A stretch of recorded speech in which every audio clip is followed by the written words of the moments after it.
முக்கியமான ஸ்லோகம். இந்த ஸ்ரீல பிரபுபாத் அடிக்கடி சொல்வார், பகவானுடைய கருணையை யார் பெற முடியும், பகவானுடைய கருணையை பெறத்துக்கு யார் தகுதி வாய்ந்தவர்கள் அப்படின்னு சொல்வார். என்ன சொல்வார்? தத்தேனு கம்பா சுசமீக்ஷமானோ புஞ்சான ஏவாத்ம கிருதம் விபாக்கம் ஹிருத்வாக் வபுபிர் வித்வான் நமஸ்தே ஜீவந்தியோ முக்த பதே சதயாபாக் அப்படின்னு சொல்லுவார்.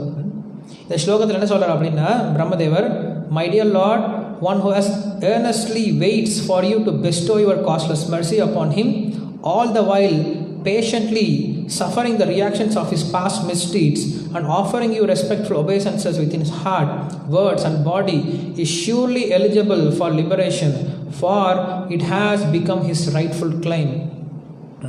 இந்த ஸ்லோகத்தை என்ன சொல்கிறார் அப்படின்னா, பிரபுபாதர் மொழிபெயர்ப்பில் அதாவது பிரம்மதேவர் சொல்கிற விஷயத்தை சொல்கிறார்.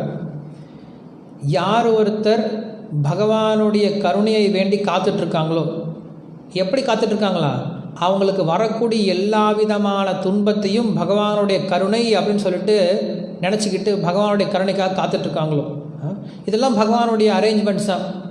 ஒரு பக்தனுக்கு ஒரு கஷ்டம் வந்துச்சு அப்படின்னா அது பகவானுடைய அரேஞ்ச்மெண்ட்ஸ் தான், அது பகவானுடைய கருணை தான் அப்படின்னு சொல்லிட்டு நினச்சிட்டு பகவானுடைய ஆசீர்வாதத்துக்காக யார் காத்துட்ருக்காங்களோ அப்படிப்பட்டவர்களுக்கு மோட்சம் அப்படிங்கிறது எழுதி கொடுக்கப்பட்டது அப்படின்னு சொல்கிறார். ஒரு சிலருக்கு இது கேட்டால் குழப்பமாக இருக்கும். பக்தர்கள் ஏன் கஷ்டம் வருது, பக்தர்கள் ஏன் கஷ்டம் வருது? நம்ம சொல்கிறோம், கிருஷ்ணர் சொல்கிறார், யார் ஒருத்தன் பக்தன் ஆகிட்டானோ அவனுடைய பாவம் எல்லாத்தையும் நான் எடுத்துடுறேன் அப்படின்னு சொல்கிறார்.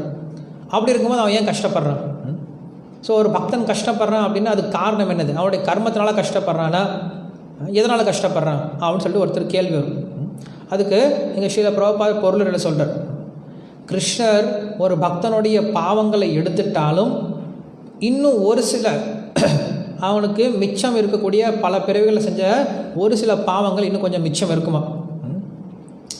அதாவது இப்போ அவனுக்கு ஒரு 95% க்ளீன் ஆகி போயிட்டார், இன்னும் ஒரு 5% இருக்குது.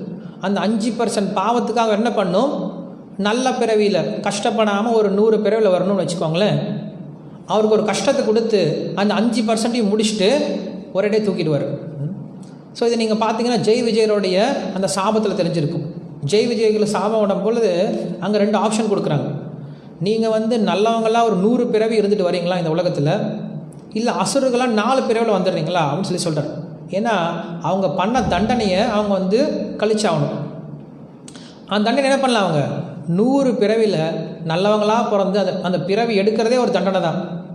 ஸோ என்ன பண்ணுறாங்க, அந்த பிறவி எடுக்கக்கூடிய தண்டனை அப்படின்ற அந்த தண்டனை அனுபவிச்சு 100 பிறவி எடுத்துகிட்டு மோட்சம் வரலாம். அப்படி இல்லையா, வெறும் 4 பிறவியில் அவங்களுடைய மொத்த பாவத்தையும் அந்த 4 பிறவியில் முடிச்சுட்டு மோட்சம் போயிடலாம். எது வேணும் அப்படின்னு சொல்லும் போது அவங்க பகவான்கிட்ட சீக்கிரம் வரத்துக்கு என்ன பண்ணுறாங்க, 4 பிறவியில் வந்துடுறேன் அப்படின்னு சொல்லுவாங்க. அவ்வளோ நேரம் என்னால் வெயிட் பண்ண முடியாதுன்னு சொல்கிறாங்க. ஸோ அதே போல் பகவான் என்ன பண்ணுறார், இந்த பக்தனுக்கு மோட்சம் போகிறதுக்கு தகுதி கிடச்சிருச்சு. ஆனால் என்ன பண்ணுறான், இன்னும் கொஞ்சம் அவனுக்கு இன்னும் பாவ விளைவுகள் இருக்குது. அப்போ என்ன பண்ணுறார், இன்னும் ஒரு 3 பிறவி 4 பிறவி எடுத்து அவன் படக்கூடிய கஷ்டத்தை இந்த ஒரு பிறவியில் கொஞ்சம் நேரத்தில் கொடுத்து அவனை தூக்கிடுறார். ஸோ அப்படி அவன் கஷ்டம் கொடுக்கும்போது எப்படிப்பட்ட கஷ்டம், யார் கஷ்டம் கொடுப்பார் அப்படின்னா, யார் ஒருத்தரால் தாங்க முடியுமோ, யார் ஒருத்தருக்கு என்ன சக்தி இருக்கோ, யார் ஒருத்தனுக்கு கொடுத்தா அவன் பக்திலேருந்து ஓடி போக மாட்டானோ அப்படிப்பட்டவங்க தான் கொடுப்பார். எல்லாத்துக்கும் கொடுக்க மாட்டார். நம்மளுக்கெல்லாம் கொடுத்தா நம்ம ஓடி போயிடுவோம். பகவான் நம்மளுக்கு கஷ்டத்தை கொடுத்தாரா நம்ம ஓடி போயிடுவோம். ஏன்னா நம்மளுக்கெல்லாம் வரக்கூடிய கஷ்டம் நம்மளுடைய கர்மத்தினால வந்துட்டுருக்கு. ரொம்ப சின்ன சின்ன விஷயந்தான். ஆனால் நீங்கள் பார்த்தீங்கன்னா பகவான் கொடுக்கக்கூடிய கஷ்டத்தை யோசித்து பார்த்தீங்கன்னா ரொம்ப பெரிய கஷ்டம். நீங்கள் பாண்டவர்களை பார்க்கலாம், அவங்க எப்படி கஷ்டப்பட்டாங்க அப்படின்ட்டு. ஸோ அதெல்லாம் பகவானோட ஏற்பாடு. ஸோ பகவானே கொடுத்தாரு அப்படின்னா அவர் கொடுக்கக்கூடிய இன்ஜெக்ஷன் ரொம்ப ஹை இன்ஜெக்ஷனாக இருக்கும். அவன் என்ன பண்ணுவார், அது பவர்ஃபுல்லான இன்ஜெக்ஷன் ஒர்க் ஆகும். உங்களை என்ன பண்ணும், உடனே இந்த பிரபஞ்சத்துலேருந்து தூக்கிடும். ஆனால் அந்தளவுக்கு நம்ம தயாராகணும், அந்தளவுக்கு நம்ம சரணாகதி இருக்குது, நம்மளால் தாங்க முடியும்னா தான் கொடுப்பார், இல்லைன்னா கொடுக்க மாட்டார். அவர் ரொம்ப லைட்டாக தான் நம்மளை ட்ரீட் பண்ணிகிட்டு இருப்பார். ஸோ நம்மளாம் கவலைப்பட தேவையில்லை, நம்ம எல்லாரும் ரொம்ப லைட்டாக தான் ட்ரீட் பண்ணிகிட்டு இருக்கார். இதுக்கு மேலே என்னென்னா நமக்கு ஸ்ரீல பிரபுபாருடைய கருணை அப்படின்ற ஒரு விஷயம் இருக்குது. ஸோ அதனால் அவர் என்ன பண்ணுறாரு, நமக்காக எல்லா கஷ்டத்தையும் பட்டார். நமக்காக எல்லா கஷ்டத்தையும் பட்டு அவர் நம்மளுக்கு ரொம்ப எளிமையான வழி கொடுத்துட்டார். நான் இதுக்கு முன்னாடி உங்களுக்கு ஒரு விஷயம் சொல்லியிருக்கேன் இல்லையா, யார் சொல்கிறது, விஸ்வாமித்திரர் என்ன பண்ணியிருக்காரு, அங்கே தவம் பண்ணிவிட்டு ராமரை கூட்டிகிட்டு வந்து என்ன பண்ணுறாரு, கையெழுத்து வாங்கி கொடுக்குறாரு. யாரெல்லாம் வந்து இதை படிக்கிறாங்களோ, யாரெல்லாம் இதை கேட்குறாங்களோ அவங்களுக்கு மோட்சம் அப்படின்னு சொல்லிட்டார். ஸோ அவங்க தவம் பண்ணி அவங்க கஷ்டப்பட்டாங்க, கையெழுத்தும் போட்டார் பகவான். நம்ம பண்ண வேண்டியது எடுத்து படித்தா போதும். ஸோ அதே போல் நம்ம செய்ய வேண்டியது நம்ம ஆச்சாரியர்கள் சொல்லக்கூடிய விஷயத்தை காலை படித்தாவே போதும். நம்ம புதுசாக ஒன்றும் கஷ்டம்லாம் பட தேவையில்லை. ஸோ அதுதான் இந்த ஸ்லோகத்தை சொல்கிறார்.